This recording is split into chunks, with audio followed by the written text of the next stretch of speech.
Okay, we've installed the input system.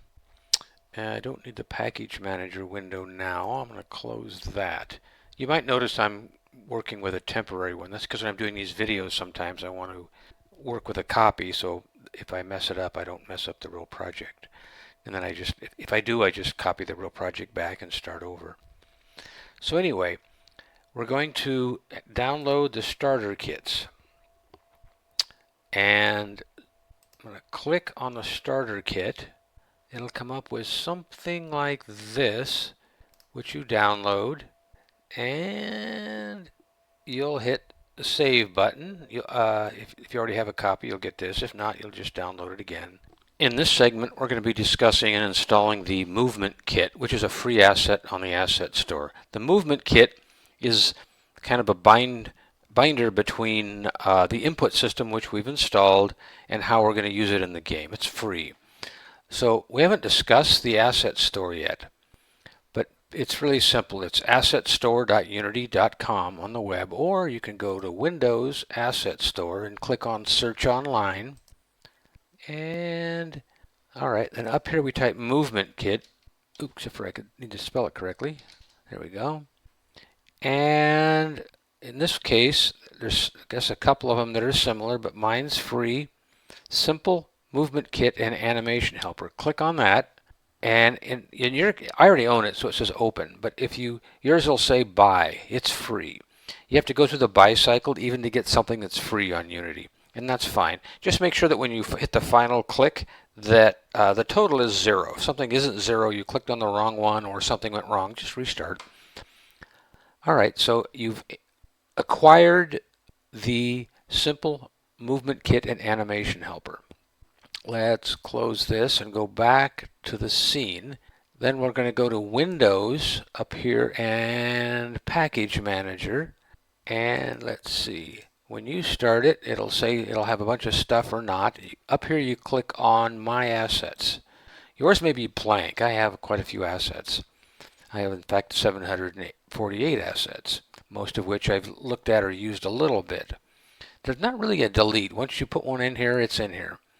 Anyway, so you go to My Assets, and up here you type Movement Kit. I'll just type Movement under My Assets, and you'll see the Simple Movement Kit and Animation Helper. Make sure you've got the right one selected. You'll have a download button. Once you've downloaded, it'll change to re-download, so it's pretty quick to download it. And then you hit Import. And it'll show you all of the files that it's going to import with this kit. It even has a sample scene here. I always click All because every once in a while, if this is a long list and I scroll, I might accidentally unselect something. So right before I hit the Import button down here, I hit All, and then I hit Import. All right, it's imported. Now I did some edits in there, so it's not that quick. Let's see here. Close the Package Manager window, and then down here you'll notice under Assets you have the RiverExplorer New Asset and Player Controller. So we're going to go to Assets, Import Package, Custom Package, and we're going to import the newest starter kit. And it's going to take a few seconds. And you'll notice there's a new scene down here that I call loading scenes. You see this yellow? That's on the scenes. This means there's already a scene directory, but of course there's a scene directory, but it's just telling us. And so that'll happen if we already have one of the files. Sometimes if we re-import a package again, we'll see some yellows. You just look at them and go, yeah, I already have that, not a big deal. So we already have the scene folder, so in the project folder, so it's no big deal. So we're going to import that. And that was quick. If we look in scenes now, we have the loading scene, which I'll double click on. And we have the sample scene. And it's, of course, thinking. Okay, so while we're in the loading scene, you can't, if I were to double click on the sample scene and try to delete it, it says that I deleted it, but it doesn't do it because you can't delete where you're at. I think that's a bug, but I think it should just say, sorry, you're here, you can't do that. But instead it pretends it did. So double click on the loading scene to make sure it's the current one, then right click on sample scene and delete it. We don't need that anymore. That was just the default one when you create a new project. All right, so we've got a player in here, Now we've got to do a couple of things with a lot of assets. When you install an asset, it doesn't automatically hook up the way you want because it doesn't know what you called things. Now down here it created a RiverExplorer directory, which is where I put all of my assets that I give away or sell. And then what we care about right now is under player control scripts, it has some scripts that we need. So we're going to take the player control script and drag it and drop it onto the player. Make sure you don't miss. Make sure it's on player. Click on player, and I'm going to minimize. We're still on player here. We don't need to see the details of the transform or the rigid body or the capsule collider right now. We're going to talk about this script real quick. Tags are ways of saying, like, there's a bunch of pillars, right? So I can tag all of the pillars as pillars, and then I can reference them by the tag name rather than referencing them by pillar number 1, pillar number 2, pillar number 3, and so on.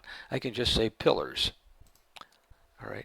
So first we're going to, so in the player script, it says the tag name is player. Now we can change that if we want, but let's do it the other way around. Let's make sure that the player is tagged player, right?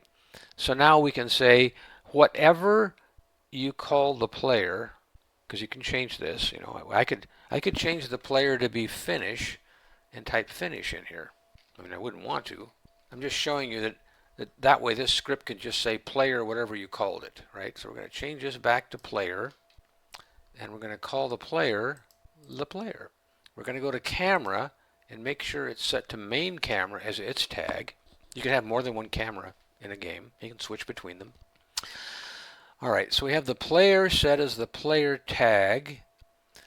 There's two ways to jump. There's transform, which means just move it, or there's apply force, which is physics, which is kind of how you walk. Your feet force you forward with physics. We're going to leave it here.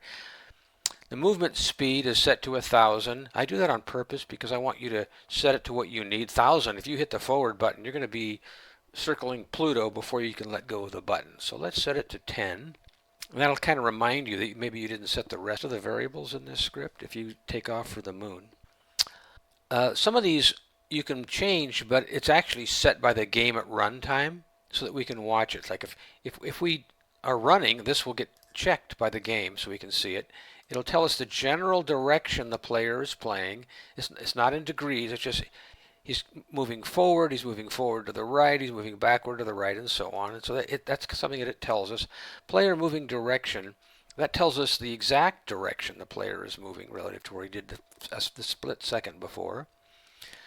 Enable left and right turn. I mean, you want the player to turn right and turn left. You might think, why would you not? Well, in a menu system, you do not. You want the player to just face the menu system, right? You don't want them to turn around. I mean, you might want them to, but you might not want them to. So we enable it or disable it. This is how fast you turn. 10 is kind of slow, but we're going to do that right now so we can play with things that are taken off forever. Pan up and down.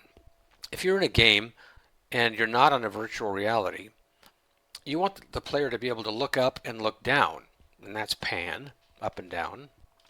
When you are in virtual reality, you want it to ignore pan up and down, because if, let's say, I'm in virtual reality, so it's like you're in real life. Now imagine somebody else has a remote control. As you look up, they hit the down button. So the world would go down, but you're looking up, so it's always backwards. So in virtual reality, you don't pan up and down. The player just moves his head. Now, if we're not in virtual reality, it wants to know what to pan up and down. Well, we could put the player in there, but what would happen is it would actually lean the player forward onto his face or lean the player backward onto his back. And it would look to the screen like it's a good thing, but you would be trying to walk on your back, and that would, of course, cause other problems. So what we actually pan is the camera itself. We don't pan the player. I don't set this to the main camera by default because, again, you can have more than one camera. You might have a secondary follow camera. You might have a first-person camera that's right above the player. So whichever one you want, you drag into what to pan up and down. Some people like the joysticks so that when you push forward, it looks down. When you pull backwards, it looks up. Some people like it the other way around, so I've given a reverse joystick pan. And some games are that way. Enable jumping. If you turn that off, you can't jump. And if you do jump, this is how much, right? A lower number is like you're on a big planet and have low gravity. A high number would mean like you're on the moon and you can jump 15 feet. What we call the floor, I'll get back to this one in a second, can jump while in air. If you're on the ground and you hit jump, you expect to jump. But if you're still in the air and you hit jump, you can kick your feet while you're in the air. You're not going up anymore, right? But some games they want you to be able to just keep clicking the jump button and keep going up. So if you want that, you click can jump in the air. And that brings me back to names of the ground. Now we had a tag name for the player, and I said look at pillars. Well, let's say we jump on top of one of these pillars.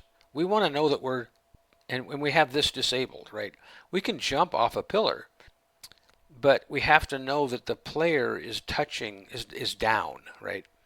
So we can add a list of all the tag names. Like we could add in here the floor, we could add in here the pillar and say that whenever they're on the pillar, they can jump. Whenever they're on this floor, they can jump. We're going to skip that for right now and do it later.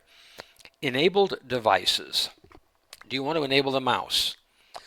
During game development, I disabled it because you can always enable it because it allows me to move the mouse around while developing it without moving the screen down here. Like if I click enable mouse and I click in here, right, if it was tied to the player, and the game was running, this would be moving every time I move the mouse over to here or up to here. So I disable it. In final release, you'll enable the mouse. Same with the keyboard. If you want to be able to use the keyboard, enable it. If not, turn it off. Gamepad. This is the Xbox controller or other controllers that are recognized by Unity.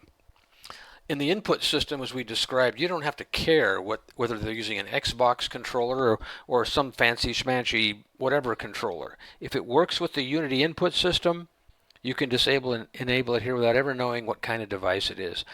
Extended reality. Now I have it tied to the Oculus controllers.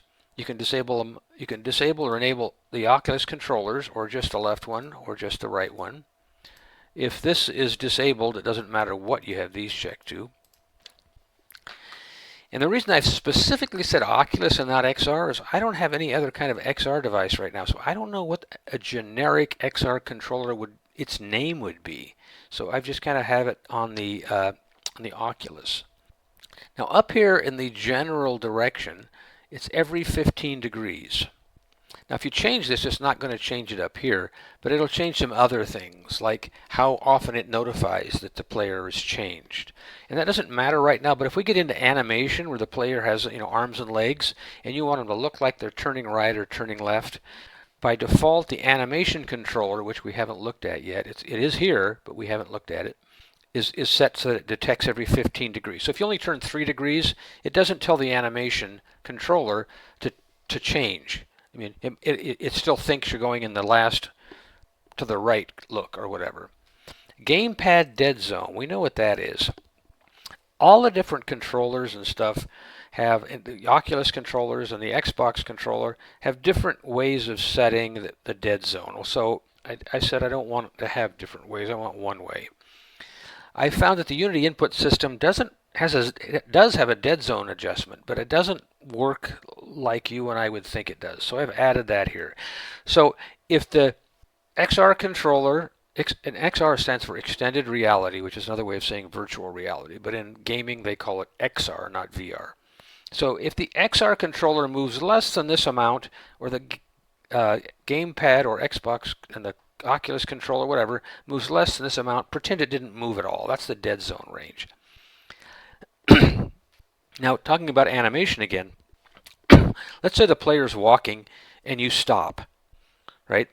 Now, in traditional gaming on Unity, you have to recognize that in the player control script and change from the walking animation to the player animation. Well, I automate that. So here I can say, if the player hasn't moved in 1 second, move automatically to whatever the idle one is. And you can change that to 0.1 or whatever, but by default it's set to 1. And your animation may vary, and you'll want to play with this number. And you'll find a lot of scripts online for animation for doing this kind of thing, but they make you do a lot of programming. It's not built into the player control. So I think we're giving you something here that is very valuable, at least worth $5 or whatever I'm going to sell it for on the Oculus store. So anyway, we've changed a couple of things, so let's hit File, Save. We've set the main camera as to what to pan up and down. We set the player tag to match whatever the player's tag is. Right, we're on player, its tag name. We're going to ignore the ground right now. That's covered in a different lesson. We've set the turn speed to not be go to outer, or I'm sorry, the movement speed not to be go to outer space. Where I've enabled moving, player is running, is something it tells us. Might as well turn that off. We can turn left and right. We can pan up and down. We're not in VR right now, so this doesn't matter. We're not going to reverse the joysticks. You can if you want. If you like your joysticks the other way, feel free to click that button. It won't affect the game whatsoever. That's what it was designed to do. We're not going to carry about into this right now. And you can enable this, but I think you'll find it frustrating that the game, while you're designing the game, is moving the mouse and the player at the same time. So anyway, I'll show you what that does later. Well, actually, I'll show you now. Let's click Enable Mouse and then go up here and hit the play button. And that's what will happen. I'm going to use the Xbox controller to avoid the mouse initially, and then I'll show you what the mouse does. Okay, when the game's...